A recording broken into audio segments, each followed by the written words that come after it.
So I'm here to show you how to get your Ciener Atchisson style AR-22 functioning properly with the Fostech Echo Trigger. So first things first, you obviously have the Echo Trigger. I have mine taken apart, or not taken apart, but just the hyperfire springs out. We can go ahead and pull out the hammer as well. Another thing is your trigger lock bar right there. When you get your 22, so that's all part of the Echo Trigger. When you get your 22 conversion from Fostech, you're going to go ahead and receive the weight, this guy, and a few springs. One of those springs is going to be the trigger hammer spring. Make sure that you do have the correct one installed. So go ahead and remove this pin and show you what I mean by that. So, I mean, fairly easy to remove, comes right out, and everything just slides right out. So you want to make sure that you have the one that is more curved. So if you look at this one, it is curved. If I were to lay it flat, it would have about a 45-degree angle pointed up. The 5.56 version will be a little bit more flat. It'll still have an angle, but it'll be a little more flat when you take it out. I don't want to take off my my hammer spring just because this guy was a pain to get on, so I'm not going to really mess with that. But just know that you want the hammer spring that if you have them both laying in your hand just flat on the ground, you'd want the one that has more of a curve. See how this one has more of a curve. That is how you want to make sure that you do have the correct hammer spring.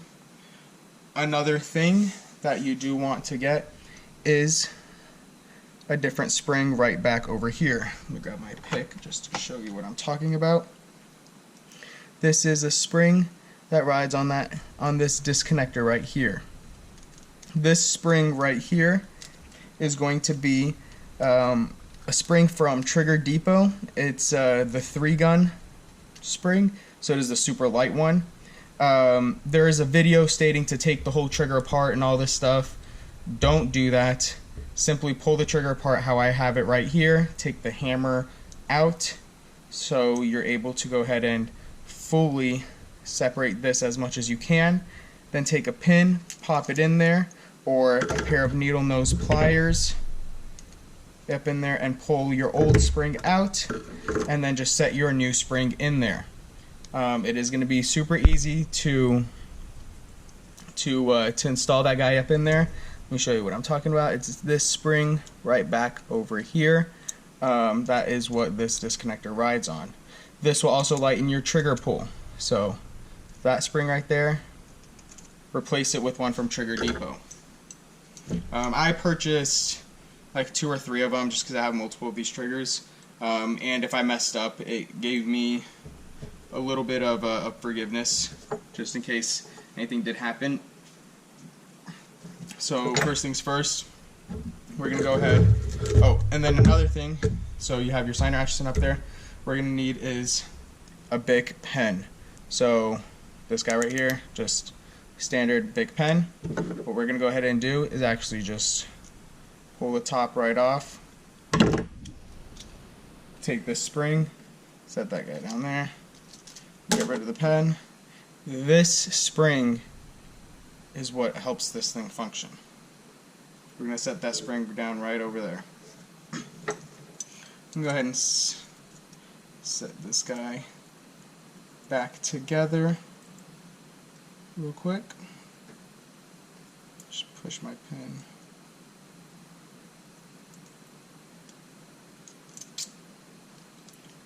through that like so. There we go. Put that guy down right there. Alright, I'll show you where that spring comes into play, but first we're going to move on to the upper. First things first, I like to put this all back together upside down like so. Just makes it a little easier. Make sure that your tabs are clipped off. What I mean by that, there's going to be little tabs right up over here that if you purchase this from Fostech, they will already be clipped off, so you're good to go. Go ahead and set that right there. Make sure that it is wrapped around the bolt itself.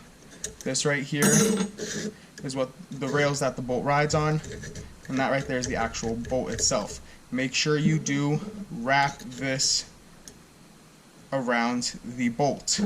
Then we're going to take our weight, and we're just going to go ahead and slide that guy, slide that weight up on in there like so, and then we're just going to slowly slide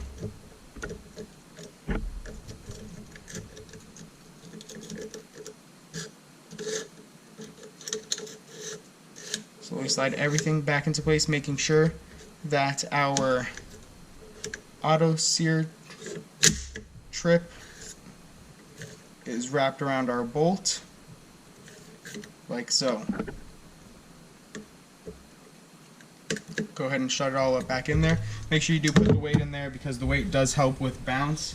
It does also help with slowing down the rate of fire for both the mag to successfully feed as well as the Echo Trigger to properly function. Alright, so now we got our Echo Trigger. We got our Echo Trigger with the correct hammer spring installed, as well as the new Trigger Depot third disconnector trigger upgrade. This one's the 3-gun one. We can go ahead and install the Hyperfire spring. We'll get back to that. Alright, so now we got our trigger back together. Hyperfire springs installed. 22 hammer spring installed. Like I said, make sure it's the more curved one. Trigger Depot trigger upgrade. Now we're going to go ahead and install our trigger lock bar. Now, do not use the springs. I know Fostech sends you 2 trigger lock bar springs. One that is shorter, that is quote unquote supposed to work from everyone in customer service, and a normal length one that you're supposed to go ahead and clip to length. I went ahead and cut that guy all the way to the shortest thing possible, meaning that there was no spring tension on this trigger lock bar spring. And by the time the bolt slammed forward, there was too much spring tension to close it all the way and allow everything to function properly. So what I went ahead and got was that spring from the Bic pen, tossed that guy in there, and used that as the spring for the trigger lock bar. And it's real easy, just go ahead and shove this guy all the way up in there and then spin it around and lock it on that right there. And you can see it's in there. Go ahead and hold it. And we'll just go ahead and set it back in the lower, like so. Go ahead and grab your pins. I have anti-lock pins. I mean, these aren't really necessary, but I have them just for looks. Aesthetics. There we go.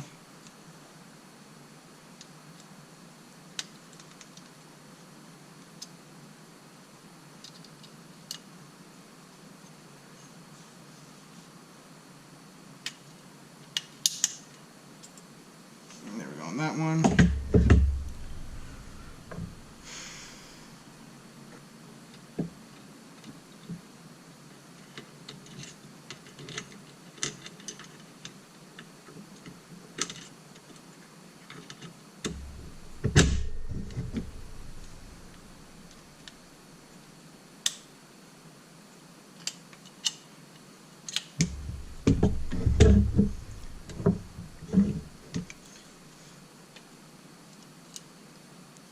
Just go ahead and reassemble it.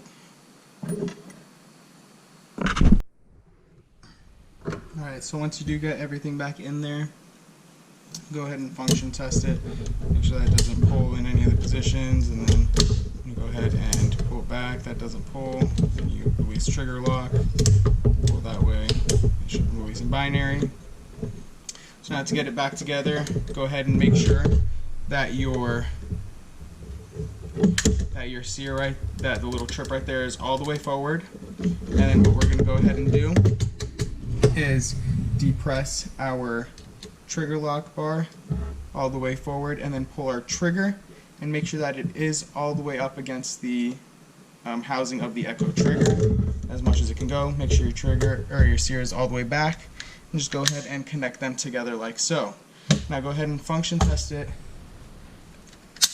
After you put in your pin, go ahead and leave it in binary and be pulling the trigger. Make sure that you can pull it. Make sure that it is empty before you go ahead and function test it with everything up above. Like so. Make sure that if you go ahead and pull the trigger, that does go back into safe, and that the trigger itself is still safe. And you are good to go from there. Super easy, nice, crisp, light trigger pull, and a super fun gun. Get your suppressor mounted up in there, and you're rocking and rolling.